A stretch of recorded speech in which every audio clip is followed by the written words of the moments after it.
We could not make camp in the damp forest glade, so I led my companions along an old path towards the base of the mountain.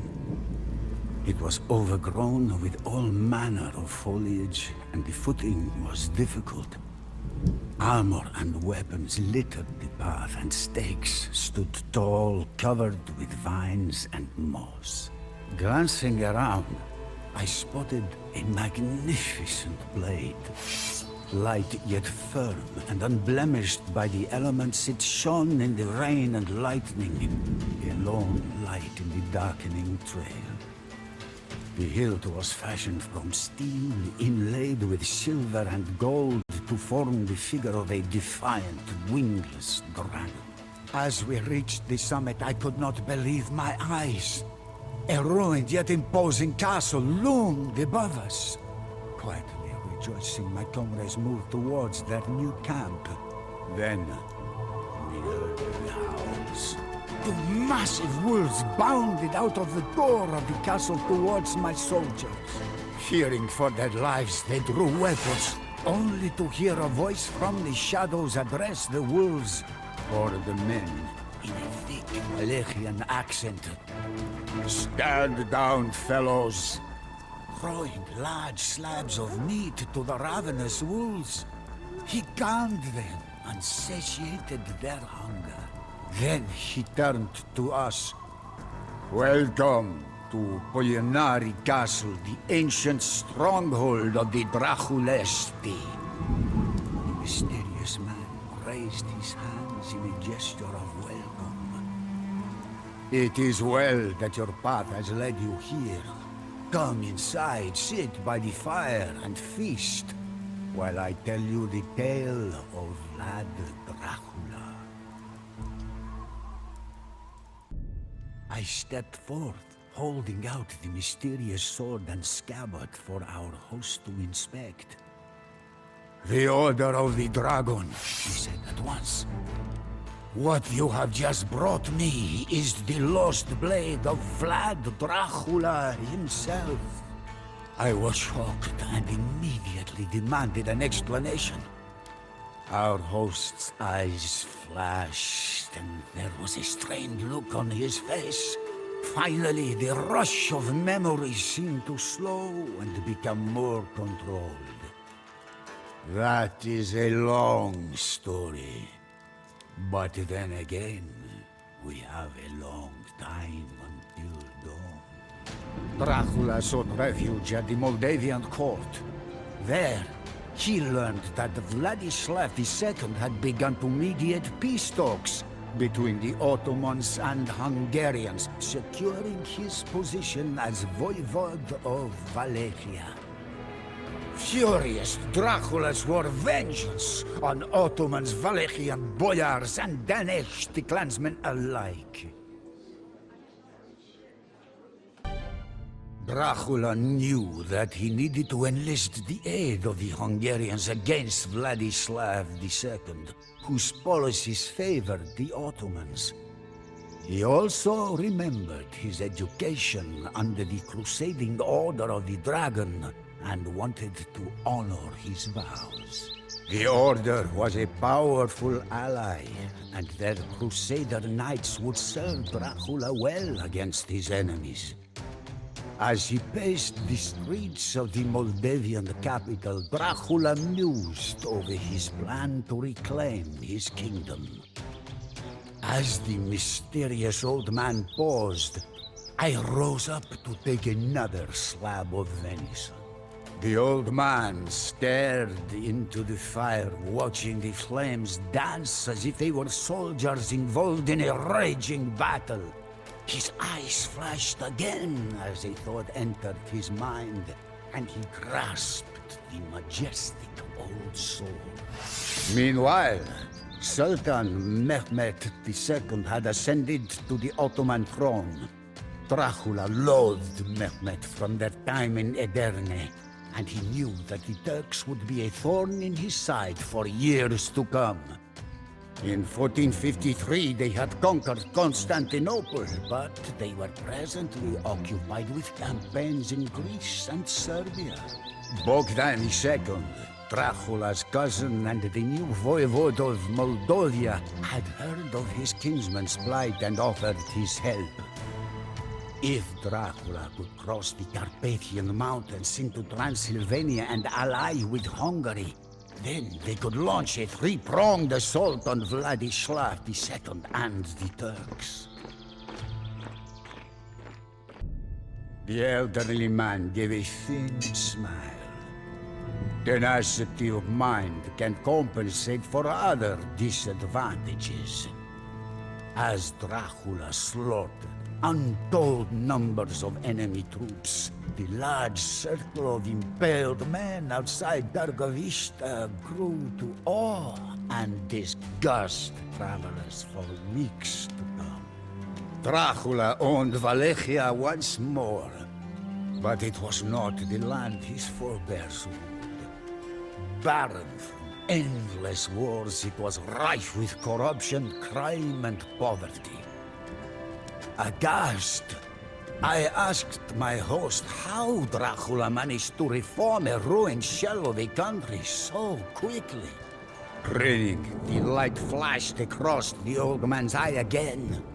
Dracula despised dishonesty and crime and sought to eliminate it.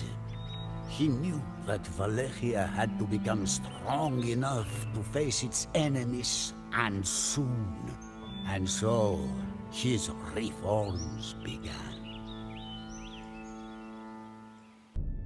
The elderly man gave a thin smile.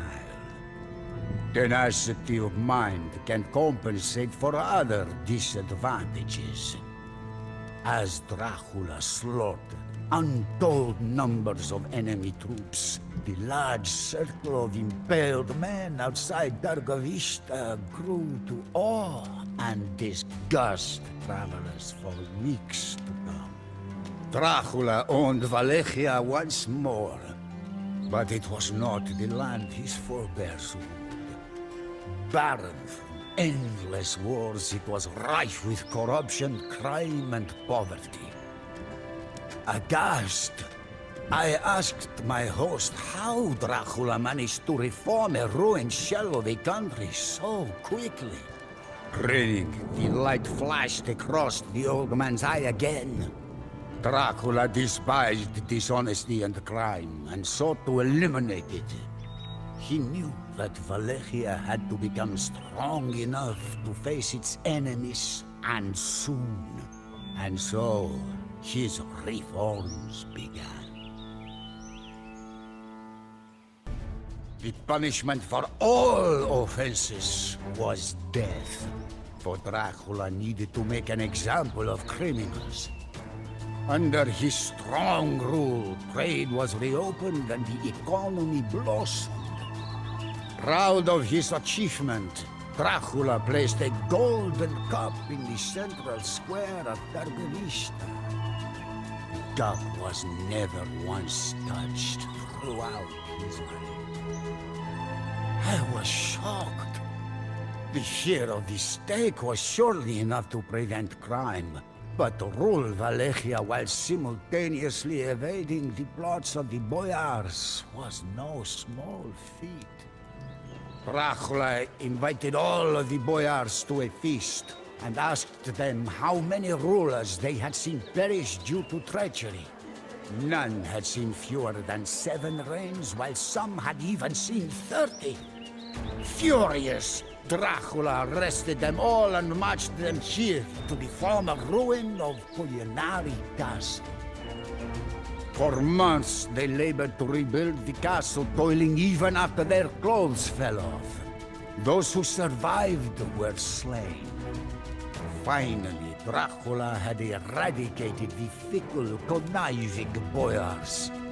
He replaced them with loyal followers, be they knights or common peasants. Strong again, the dragon was ready to breathe a flame that would engulf his enemies, the Turks. This wise man, whomever he was certainly no commoner. I wondered aloud if perhaps he had fought in the wars of which he spoke. My question was answered with a grin and a nod. I was awed. To encounter a soldier who has survived those years of turmoil and bloody warfare was rare. We sacked Giorgio, Darstor, Novoselo, Tridopoiron, and many more towns, he muttered, revealing the scars on his arms. Our strikes were swifter than bolts of lightning. Yes, we have peace now. But I have never found it. Not a single day goes by when I do not think about it. Dracula never breathed a word of it, but many began to think that his time at the Ottoman court had stoked his hatred for his southern neighbor. For years, he had brooded over his brother, Radu, who had treacherously pledged himself to the Turks. Dracula also had his vows to the Order of the Dragon to consider. The Pope and the Hungarian regent both desired war with the Turks. In the year 1462, Sultan Mehmed II renewed his efforts and sent a force of 18,000 into Wallachia. Thinking that Dracula would be unable to mobilize his army quickly enough, the Sultan sought to take Wallachia by storm with this small force. He was, of course, sadly mistaken. I had heard whispers of the Danube butchering, but never a first-hand account. Dracula's enduring ability to overcome the most fearsome force of his time mesmerized me. Dracula had a thirst for blood unlike any other, but he was fair. His sense of justice wrought a change in all of us. Dracula taught us to use our strengths to our advantage. Terror, speed, and surprise became weapons more potent than our blades. Unfortunately, this was where my lord and I were separated.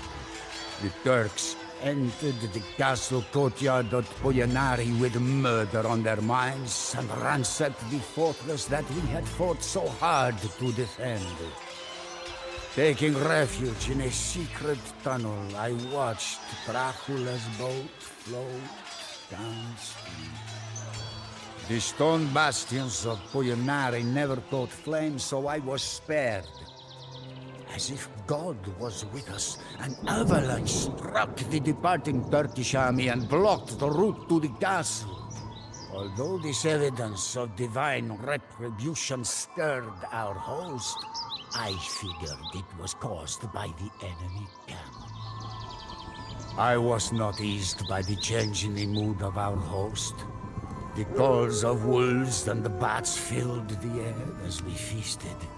It seemed that the old man was lost in ruminations of times long gone by.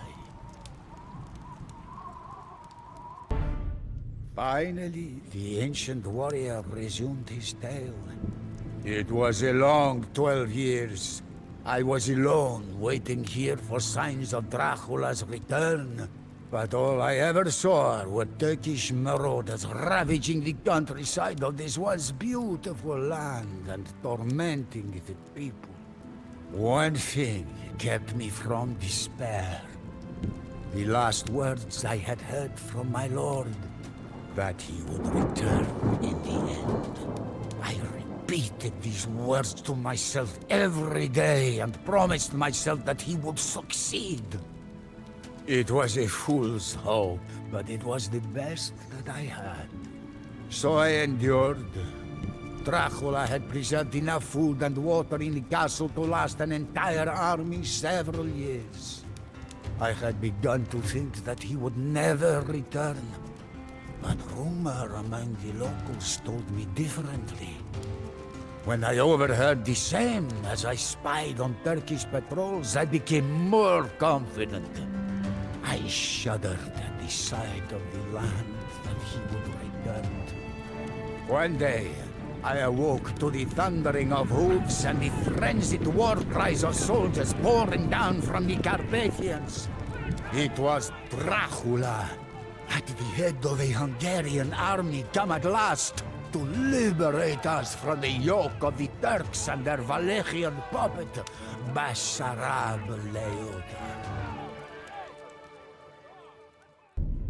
Dracula achieved victory at last, and the invaders fled before him. Rallying his men, he charged the enemy ranks with an unspeakable vengeance that emboldened his army. A decisive victory was near, but it was at that hour that a volley of arrows whistled through the air and struck Dracula in the chest, knocking him from his horse. The Turks easily routed our leaderless forces, and our chance to drive them out vanished. The occupation resumed, and the survivors despair. The memory of a great man endures forever.